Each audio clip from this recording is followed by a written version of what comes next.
Imagina a un comerciante en Lagos, una familia en Buenos Aires o a un freelancer en Caracas. Todos ellos, sin conocerse, sin hablar el mismo idioma, están haciendo exactamente lo mismo, todos los días, sacando su dinero en moneda local para meterlo en dólares digitales. No es una decisión de sus gobiernos, no es una imposición de Washington, es una rebelión silenciosa, millón a millón de gente común que ya no confía en su propio peso, su propia lira o su propio bolívar. Cada vez que vos comprás un USDT para proteger tus ahorros de la inflación, sin saberlo le estás haciendo un favor gigante a Estados Unidos. Estás financiando su deuda, estás bajando las tasas de interés del Tesoro americano, estás literalmente salvando al dólar. En este video te voy a mostrar cómo las stablecoins se convirtieron en el arma silenciosa que mantiene viva la hegemonía del dólar, justo cuando todos pensábamos que se estaba muriendo. Bienvenidos a un nuevo episodio de En Otras Palabras, soy Ramiro y una vez más, un viernes más, voy a estar contando qué es lo que pasa en la economía mundial, cómo se desenvuelven algunos factores que empujan para que vos vivas tu día a día como estás viviendo tu día a día, porque para mí, desde mi humilde visión, gran parte de nuestra vida está atravesada por la economía y es eso lo que me gusta hablar. Y hoy nos vamos otra vez para el lado internacional. Tenía ganas de traerle este tema de la dominancia del dólar. Seguramente vos ya conocerás que el dólar es la moneda por excelencia, es la moneda hegemónica, es la moneda que todos, realmente todos, usamos para nuestras transacciones diarias. Comprar un auto, seguramente el precio de referencia lo escuche en dólares, por poner un ejemplo, pero en el mundo, las transacciones internacionales, las reservas de la gran mayoría de países está constituida en dólares. Las transacciones son en dólares. El comercio exterior está en dólares. Todo lo comparamos contra dólares. Los precios de las acciones, sin ir más lejos, si no lo comparás con dólares y lo comparás con otra moneda, nadie te va a entender nada. Tenemos que entender que se ha ganado ese puesto, ¿no? La moneda estadounidense, el dólar americano. Y esto no es actual, no es una cuestión de que las cosas están dadas así y porque es el dólar es el dólar. En algún momento fue la libra inglesa, ¿no? Argentina en el 1920, en la década infame, toda esa época, comerciaba mucho con libras inglesas porque en ese momento el dominante era Reino Unido. Pero bueno, tras la Segunda Guerra Mundial, principalmente con toda la conferencia de Bretton Woods, se implementaron una serie de cambios que hicieron que el dólar entre como moneda hegemónica, principalmente porque era la única convertible en oro. En 1970 se desprende Estados Unidos del patrón oro y hubo unas ciertas complicaciones que vamos a entrar ahora a explicarlas. Pero, ¿por qué ahora se está discutiendo la hegemonía del dólar? Porque no es algo que yo escucho por primera vez ahora, se podría decir, sino que ya viene sonando bastante desde el auge de China, desde que China creció como creció. Ya vimos en el episodio pasado y analizamos toda esta secuencia, pero China se empieza a meter como un jugador geopolítico fuerte y la diferencia la va a hacer el día que domine o que tome ese poder de Estados Unidos. ¿Va a pasar? ¿No va a pasar? Nadie sabe, o sea, realmente no hay forma de saberlo porque depende de muchas cosas, pero la pregunta que nos vamos a plantear hoy es, ¿va a poder China, va a poder particularmente el BRICS, el bloque BRICS, Brasil, Rusia, India, China y Sudáfrica, si no me equivoco, ganar esa competitividad, ganar esa presencia que tiene el dólar? Porque ellos también quieren crear su propia moneda, lo que ellos llaman o pretenden llamar el R5, una moneda que guíe las transferencias y el comercio, por lo menos entre ellos, y que después, si se puede, lo transferimos al resto del mundo. Obviamente para eso falta un montón, no es una iniciativa que esté tomando fuerza por el simple hecho de que es muy difícil tumbar al dólar.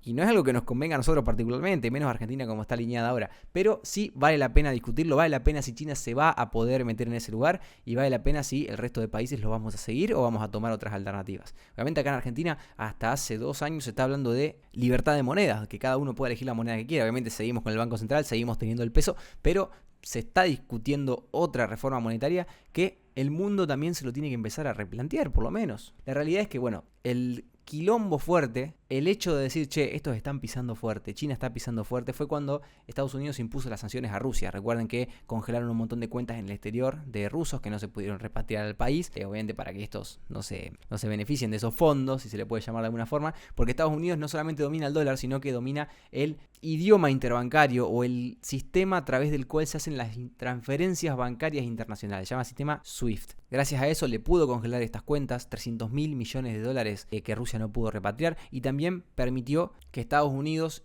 y el ala de Occidente, la OTAN, si se quiere hablar de un término militar, tomaran la decisión de bloquear las transferencias hacia Rusia y muchos congelamientos que se hagan en este sentido. Entonces todo eso gracias a dominar el SWIFT y también tener el dominio de la moneda. Pero la pregunta es, ¿el dólar realmente está en jaque? ¿Realmente estamos viendo una situación en la que Estados Unidos esté perdiendo el control?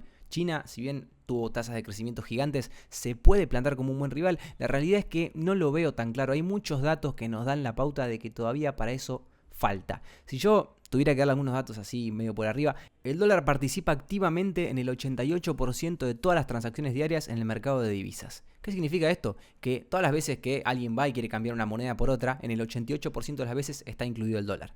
Ojo, porque acá hay que mirarlo de cerca este dato, porque no es que estamos hablando de 88% sobre 100. Ustedes piensen más allá. Si estoy cambiando una moneda por otra, y supongamos, quiero decir que el 100% de las transferencias o de los intercambios está hecho en dólares, inevitablemente hay otro 100% que está en otra moneda o en otro conjunto de monedas. Entonces no estamos hablando de un 100%, estamos hablando de un 200%. Entonces un 88% de 200%, si le quiere decir de alguna forma. Y también la divisa estadounidense representa el 58% de las reservas oficiales de divisas de los bancos del mundo. Es decir, el 58% de los bancos del mundo tiene posesiones de dólar en sus cuentas. La facturación de las exportaciones globales, de todas las exportaciones que hay en el mundo, el 54% están hechas en dólares. ¿Quién es el siguiente que está en esta lista, no? Porque si hablamos del dólar como gran protagonista, tenemos que hablar de quién es el segundo. Bueno, el segundo es el euro. Ni siquiera estamos hablando acá de la moneda china, estamos hablando del euro. Viene el yen japonés después, pero en cantidades mucho más chicas. Y la libra esterlina, que también se asoma, pero sin tener un protagonismo demasiado relevante. Entonces, el euro tiene una dominancia total sobre el resto de monedas del mundo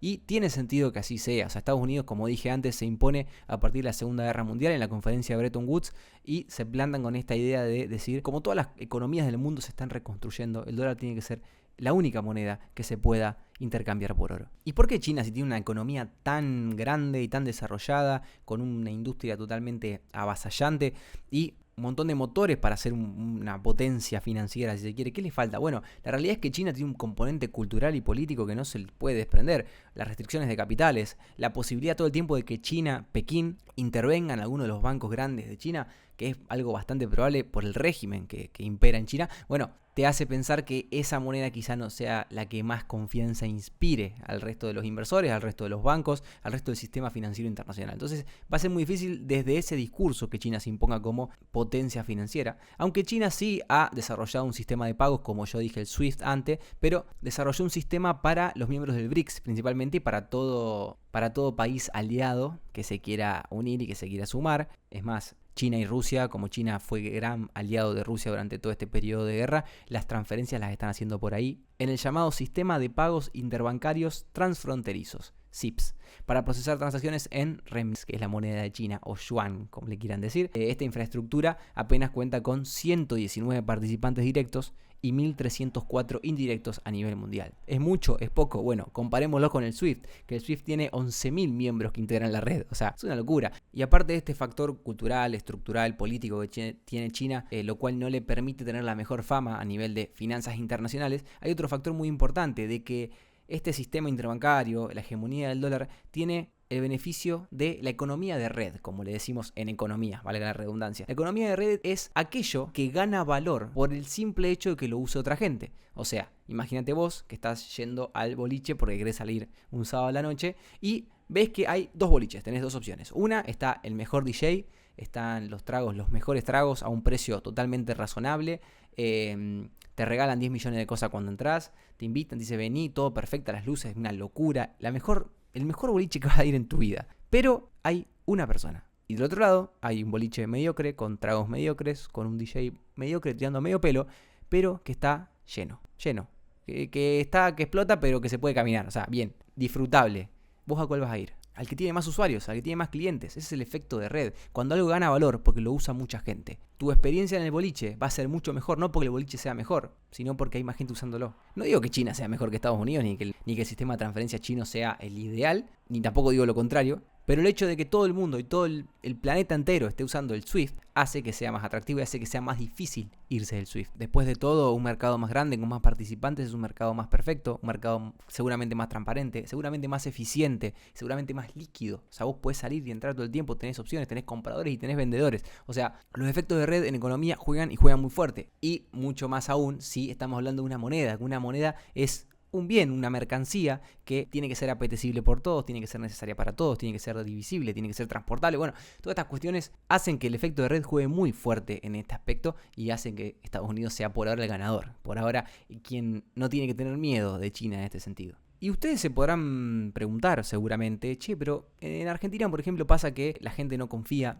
en el Estado, emiten a mansalva, hay déficit fiscal o hubo déficit fiscal. Ahora, mandatoriamente tengo que decir que no hay porque no hay. Pero cuando se generan contextos de desconfianza en el gobierno, la gente huye de la moneda. Nosotros los argentinos vamos a refugiarnos al dólar generalmente porque es lo que más a mano tenemos. Pero ¿quién protege al estadounidense si se tiene que ir de su propio dólar? Bueno, por ahora todavía eso no pasó. ¿Por qué? Porque como todo el mundo usa el dólar, Estados Unidos tiene un déficit promedio histórico, más o menos, entre el 5%, el 7%.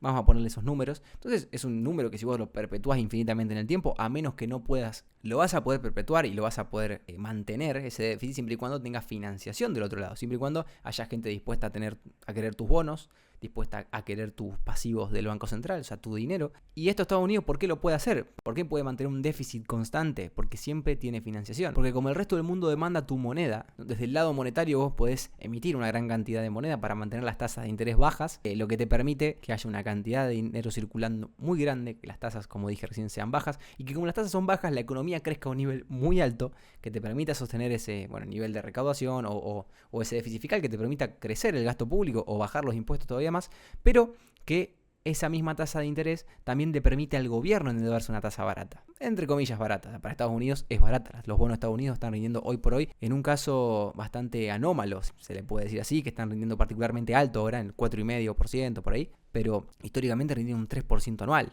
O sea, Estados Unidos financiándose realmente barata porque es un activo supuestamente seguro. Y eso pasa ¿por qué? Porque del otro lado están muchos bancos internacionales demandando sus bonos, sus letras. También hay muchas plataformas y empresas, que ahora lo vamos a explicar, que demandan sus bonos gracias a que hay gente que demanda dólares. Y también están los que demandan dólares, que es un soporte claro a su moneda. Imagínense si estuviéramos en Argentina, al resto del mundo demandando los pesos que nosotros emitimos. O sea, no existía la inflación. Y ellos ahora están teniendo un problema de inflación. ¿Por qué? En la pandemia emitieron mucho dinero y porque el contexto internacional está elevando los precios de los combustibles, los commodities de otro estilo también, de la energía en general, que hace que los precios se levanten, pero esta combinación de una emisión alta en la pandemia con un shock externo, se le quiere llamar de alguna forma, hace que empuje la inflación. Pero estructuralmente Estados Unidos no tiene inflación, y eso es porque la gran demanda de dinero que tiene, porque el resto del mundo demanda gran parte del dinero.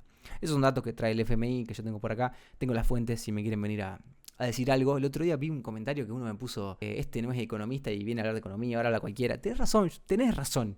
Pero yo me informo, loco, yo hago un estudio, leo, me preparo, tengo acá el contenido al lado para ir viendo, no seas malo, ponle me gusta y no pasa nada, y te vas. Cuestión, como estaba diciendo, nosotros, el resto del mundo sostiene a esa hegemonía y el resto del mundo sostiene a ese déficit que tiene Estados Unidos y ese endeudamiento infinito que tiene Estados Unidos, si quiere. Hay mucho, se empieza a ver, ¿no? Con cierto temor o con cierto recelo, no lo suficiente como para que pase a precio ni que para que la gente huya de los bonos de Estados Unidos cuando lo dejen de considerar seguro, pero la deuda de Estados Unidos crece a un nivel bastante grande. Hoy por hoy la deuda de Estados Unidos está en aproximadamente, porque no sé qué tan actualizado está este dato, de un 123% de su Producto Bruto Interno, más del 100%. Argentina creo que tiene ratios bastante más controlados que eso, y la deuda de Estados Unidos es la deuda más segura del mundo, pero necesita más de un 100% de su PBI para pagarla. Obviamente acá entra el factor de refinanciación, lo pateo, siempre y cuando haya financiación del otro lado no hay problema con la deuda, pero es un nivel alto de deuda, eso no lo podemos descartar, quizá controlado sí, pero es alto. Entonces, ¿cómo se sostiene todo este circo? ¿Por qué Estados Unidos tampoco corre peligro de perder esa hegemonía del dólar, o por lo menos desde mi punto de vista y lo que yo pude llegar a investigar?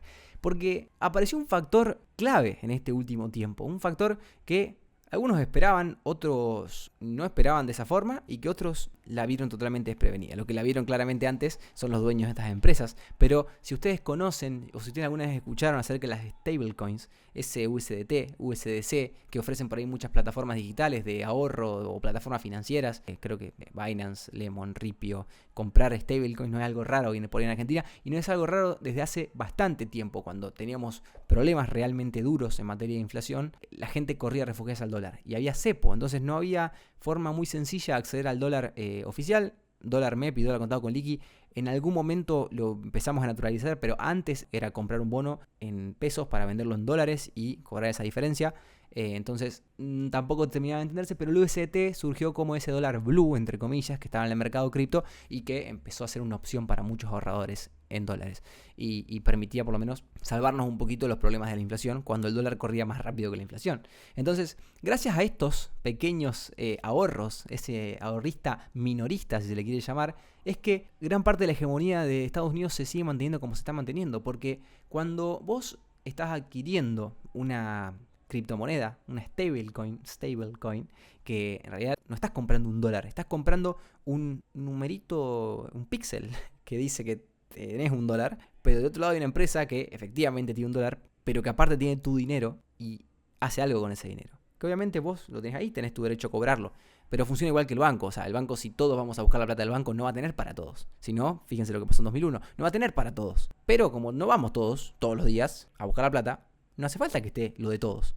Y esta plataforma funciona parecido. Compro un USDT. La plataforma agarra mi dinero, me dice que yo tengo un USDT, pero con ese dinero va y compra letras del Tesoro de Estados Unidos. Letras totalmente seguras, máximo a 90 días o a través de repos de día a noche. O sea, pone un repo, al día siguiente lo saca, cobra un interés. O bueno, mismo una caución, se le pueden imaginar de esa forma. Entonces, esa plataforma, la más conocida es Tether, y también hay otra que no me acuerdo el nombre, pero es la de USDC. Toman este dinero, hacen esta operación y en el medio se están quedando con una tasa de interés. Pero como vos no te pagan intereses, porque vos tenés tu dinero y tu dólar está ahí y no se va a mover de ahí y no va a ser más ni menos que $1, ellos en el medio cobraron una tasa. Y ahí está el negocio. Pero ¿qué pasa? Es tanta la gente que movilizó este consumo de criptomonedas, de stablecoins, que Estados Unidos lo agradece demasiado y que se sostiene gran parte de la estructura y gran parte de la demanda de bonos de Estados Unidos, de letras de Estados Unidos, se debe gracias a esto. Tether es el séptimo mayor comprador internacional de bonos del Tesoro de Estados Unidos en 2024. Que estoy 2 años atrasado en este dato, pero es una locura. 113 millones de dólares. El 66% de sus activos está en bonos del Tesoro estadounidense. Entonces, esta movida no es menor y no es propia de Argentina solamente. Acá yo puse el ejemplo de Argentina porque está más a mano para todos ustedes, pero tenemos que tener en cuenta que países como Brasil, Nigeria, Venezuela, tuvieron situaciones bastante parecidas. Vayamos a Nigeria, lo voy a leer porque es un relatito que prepara acá. En África subsahariana, el movimiento es puramente minorista. Acá solamente son los pequeños inversores, ¿no? Más del 8% de las transacciones son de montos chicos, menores a $10.000. Porque cuando la moneda local se despedaza, bueno, los comerciantes y freelancers pasan sus ingresos al instante a USDT. O sea, lo que estuvo pasando en Nigeria era que, como la naira nigeriana, que es la moneda de Nigeria, que tuvo grandes problemas de depreciación y me imagino problemas inflacionarios, muchos huyeron al USDT. Parecido a algo argentino, pero directamente conectado con un continente diferente, con una economía diferente, pero que tiene el mismo mecanismo. Y también en Nigeria pasa esta particularidad de que las empresas usan cripto para pagar importaciones a Asia o a Medio Oriente, saltándose la burocracia y las comisiones carísimas de los bancos tradicionales, como dice acá, ¿no? Bueno, es legal. Y bueno, no sé, creo que no, pero se hace. Y todo esto, quien bien lo recibe es el Tesoro de Estados Unidos. También está el caso de Turquía. El mercado turco, lo de los turcos es increíble. El mercado turco mueve 200.000 millones de dólares, pero con una lógica muy diferente. O sea, no estamos hablando de ahorros, pequeños comerciantes, ahorristas. Los turcos se timbeaban, muchachos, la plata. Con una inflación que no da tregua, salarios reales, obviamente lo mismo que pasa en todos los países, los turcos apostaron a la volatilidad. A mediados de 2025, el volumen en altcoins especulativas superaba los 240 millones de dólares en las bolsas locales.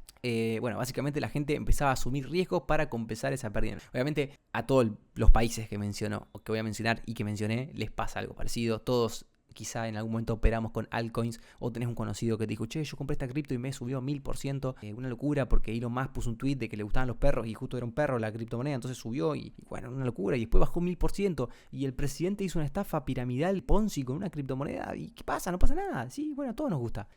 Claro, mucho turco, pero acá pasó mucho más claro y no me acabo de dar cuenta. Después tenemos el caso de Brasil, que Brasil tiene un gran desarrollo a nivel financiero digital, con Nubank y Mercado Libre, que empezaron a apostar por las criptos hace bastante poco, pero que le está dando bastante manija a esto de la stablecoin. Bueno, todo esto que yo me estoy mencionando en Brasil también está respaldado por una ley, o sea, la ley de activos virtuales que habilitaron a los bancos tradicionales a custodiar cripto. Uno puede pensar, las criptos supuestamente son un sistema pensado para la descentralización, para que no haya control de los gobiernos, y el gobierno saca una ley para controlarlas. Entonces todo el efecto no se cumplió. Si te pones a pensar, Bitcoin supuestamente estaba pensado para ser algo anónimo.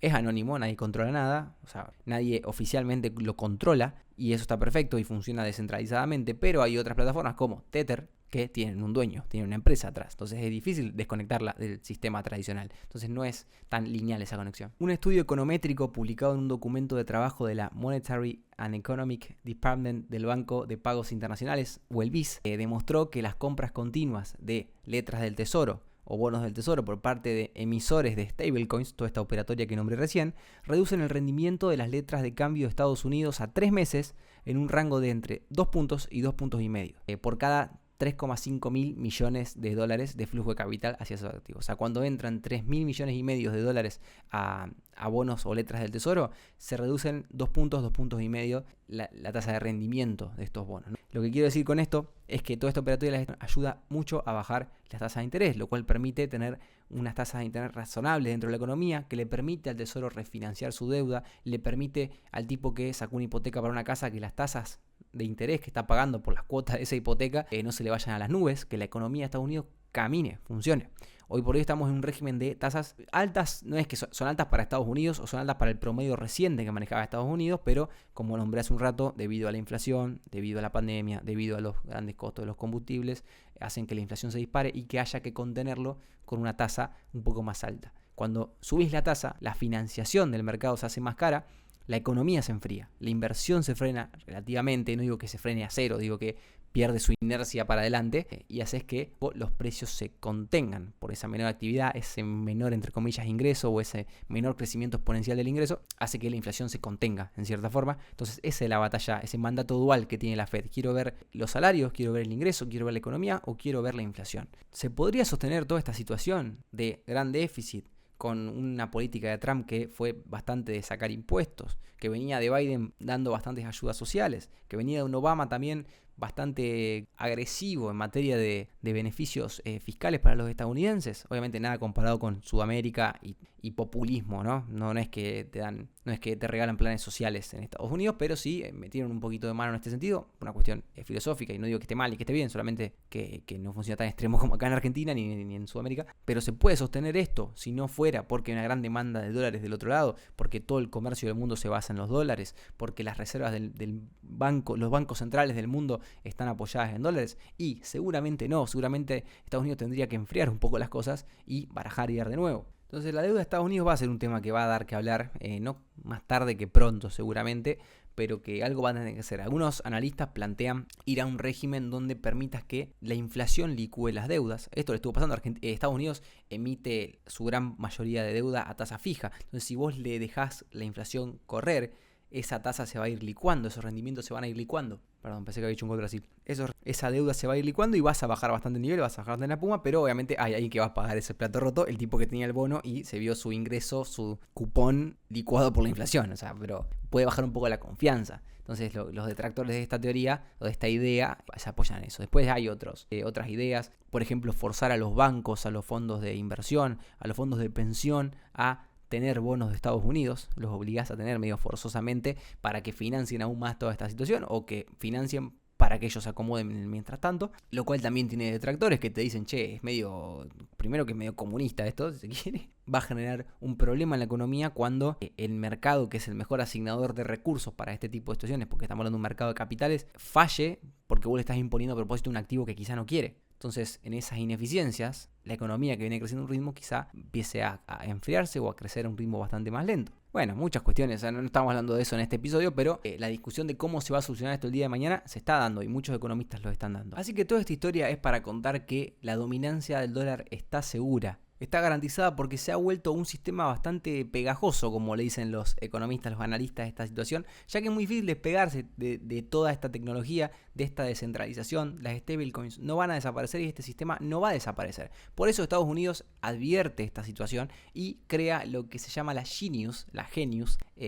ley Genius, que es un marco legal que establece la infraestructura del dinero digital bajo algunas normas para empezar a proteger toda esta dinámica, porque ya no te estás metiendo solamente con una ganancia de una empresa, sino con un sistema económico entero. Principalmente dice que solamente emisores autorizados pueden emitir stablecoins fiduciarias en Estados Unidos, donde se van a supervisar federalmente a quienes superen los 10 mil millones de dólares, permitiendo también controles estatales cualificados. Esto es una cuestión, se reserva ahí el Estado la potestad de poder intervenir si hay algo que no le gusta. Después también está el hecho de que excluye a las stablecoins de pago de las definiciones de valores o mercancías, hace que no pueda ser fiscalizado por la SEC o la CFTC. También obligan con estas entidades emisoras de stablecoins la paridad 1 a 1. Todas las stablecoins que se emitan tienen que estar respaldadas o en dólares, o en letras del tesoro, o en depósitos asegurados, o en repos overnight. y también se prohíbe determinantemente el pago de intereses a los tenedores minoristas de stablecoin. Así que por eso ya podemos ver que Estados Unidos hace pie con esto, le puso la ley, le puso un nombre, se votó mayoritariamente en ambas cámaras, Trump ya lo firmó y esto es una realidad. O sea, hoy las stablecoins ya forman parte de la estabilidad del tesoro estadounidense. Sí están quienes hablan de que, como dije antes, esto no se va a poder sostener en el tiempo. Algunos dicen que hay que ir para un lado, otros para el otro, pero la realidad es que las stablecoins se puede decir que están salvando esa hegemonía estadounidense del dólar. Así que nada, espero que te haya gustado este episodio. Siempre es un placer estar acá con ustedes y nos vemos en el próximo episodio de En Otras Palabras.